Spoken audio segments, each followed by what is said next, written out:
Hello everyone today and welcome to Wing Chun Journey. My name is Dave and I hope you're enjoying the content I'm producing. Today's episode is going to be about grip, how you can make your grip stronger. What this actually comprises of is not just your hand, it's actually all your fingers, your joints, and your wrist and forearm strength. So there's a lot of different methods we will go through, maybe just in passing, or things which I've tried within my training which I find might help. And hopefully you will also enjoy and benefit from it as well. Let's see how it goes. So the first tool we're going to talk about is your hand itself. You don't need any training aids for this whatsoever. You don't need a rope or something to grip. You just need your hand. Now what you want to do is cinch it into a fist as tight as possible and squeeze and hold that for as long as you can. It's just an isometric contraction, just like that. Now, you can do this in whichever way you want, just like a straight fist like this, but also it can help if you actually try and apply an angle to this. So here, if I'm like this, I clench my hand into a fist and I squeeze, and you'll feel the difference, particularly here in the muscle on the side of your forearm. So if I squeeze as hard as I can, isometric contraction, you will begin to feel the burn and the pressure building up. So just hold that for a count of maybe 6 to 10 seconds, whichever is comfortable for you starting out, and you'll gradually feel more control over the muscles here and here. The opposite direction would be like this, if your wrist is on the side, and you squeeze, holding it for a count of 10.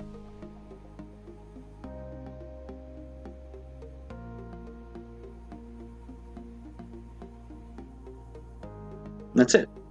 Very, very simple. Then what you can incorporate is gripping an object. So in this case, I have a very, very light, what's this, 1 pound or something? Yeah, 1 pound weight. I can try just squeezing this as hard as I can. Again, at the different angles, improving my strength. You can even go forward squeezing or backwards. You're trying to just build up and just get used to the control of your muscles. All along here, you'll feel the intention along the sides of the arm, and it will help to improve gradually over time.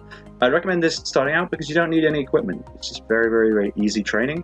So when you're using the weighted object in your hand, you can use it like imagining, like you have an empty soda can or Coke can. You're trying to crush the object as hard as possible. Again, holding just for a count, let's say 6 to 10 seconds. You're not trying to kill yourself with this exercise. It's something which you should be able to do throughout the day, daily. Something very, very easy. So again, you're just gripping let's say like this, like as if I'm trying to in a fist formation, and I'm trying to crush the object as hard as I can. Your hand might start to shake because of the intensity, because of the arm muscle you're putting into it, and your entire forearm will stake. But try and isolate the muscle itself. So try and isolate just from here or here. You don't want your whole shoulder and everything to shake. You're trying to remain bodily control over the rest of your body. So I should be able to speak very naturally, even if I'm talking and tensing my entire arm. So again, you can apply from different angles, from the side, from this side, from up, from forward. Very, very, very, very simple ideas. The next thing we have on our list is something very simple, which you should be able to find in any sports store around the world. You can order this on Amazon. It's really, really common. It's made a certain suburb of London very famous, Wimbledon, a tennis ball. Now what you're trying to do here again is just crush the tennis ball. These are designed obviously to bounce and ricochet off things, so you can see they're very, very squishy. So what you're trying to do is build up strength using the tennis ball. So but within this, you can apply individual finger movements. So you can use, let's say, 1 finger to squeeze and put pressure on, or 2 fingers, or 3 fingers, or 4 fingers. So you can see, and you'll feel a different tension going through your arm or through your underarm. Or you can again hold it in the palm of your hand and just squeeze the hell out of this thing. Now some people actually have, like big hands. I only have little regular sized hands, and I can only do this with one, but you can actually do this with 2 tennis balls if you really want to. It depends on what you want to do in your training and how hard you want to push it. I think just one is fine. There's tons of little things you can do with this. You can do coordination drills, but this is what I usually use these for, and they're fantastic. The other thing you will find very, very useful is probably found in most homeware or supermarkets, or supermarkets all over the world, a rolling pin. Now, why would you use this for grip strength? Well, you're actually trying to do like another kind of isometric move. You're gripping as hard as you can in here, and you're twisting the wood as hard as possible, as hard as you possibly can. You're not trying to, you won't break this. This is solid wood. It should be, because it's designed for rolling over things. And if you're getting a very cheap one like this one, it seems to have held out against my strength. Maybe if you get too small a cheap one, it might break. But just make sure that it's good and solid, and you can grip it as hard as you can, or even you could use a dowel, like something like a part of a brush or a broom, as long as it's solid enough. And then you're just gripping. The motion is this, like you're riding a motorcycle or adjusting your gears on a bike or whatever. That's the motion you're going for, and it's a twisting motion, as hard as you can, twist. And then going the other direction, grip as hard as you can and twist. And again, you can also do this sideways like this. Twist. Twist. And again, you'll feel the friction a little bit on your fingers, but that's okay. It's just trying to make sure you're incorporating different motions. Our final tool today on grip training would be something which is, and I bought especially for it. It's this. It's a gripping machine. So this is an adjustable one. You can see here, this is the dial which increases and decreases the intensity. But you can also have those small finger ones, but I find that they don't produce enough resistance when I'm trying to really grip something. And this is the most easiest one I found, and the one which I found generates enough power for me. So again, what I'm trying to do is, if you can see from the side here, I'm just gripping as hard as I can.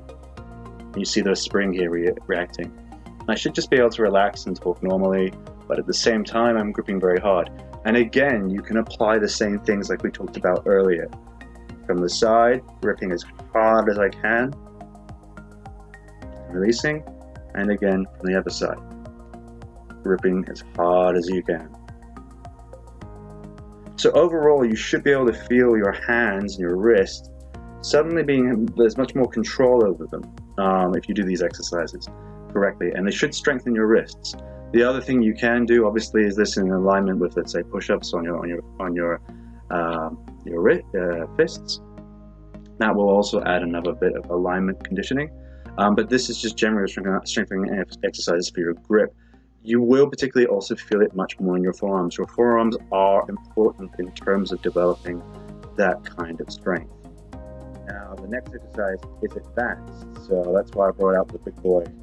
That is the sledgehammer. Now, this kind of training is much more advanced. You can also do this with a weighted dumbbell. The reason why I chose the sledgehammer is because I don't want to use dumbbells. I live in Hong Kong where we have limited space. I don't want to store loads of weights. This solves all my needs. So it's one heavy weight at the end of a very long stick. I can do lots of exercises with this related to Wing Chun, but in particular wrist strength. So I'm not very good at this. I'm only a beginner. So what I would do is I stand up, look back here, hold it up in front of me, and just hold there for as long as I possibly can, and then try slowly to control the weight as it moves to the side, and then back. And I would just try and do as many repetitions as this as I can, probably about 3 to 5. To the side, keep my elbow parallel to the ground, and then back. And then I guess you can also go the other way. Slowly under control to the side, and then back. Under control to the side, and then back. What you're always trying to do is keep your elbow parallel to the ground. So therefore, you're in line with the Wing Chun concept. You can also do this going forward. So if I'm going here from the side, going forward with the weight, and then back. See, I'm not as good with this method as I am with the side ones. So in order to compensate for that, it's very simple. All you do is just move up the hammer, and then go forward and back, forward and back. And then as you become stronger, you just move your hand down, forward and back.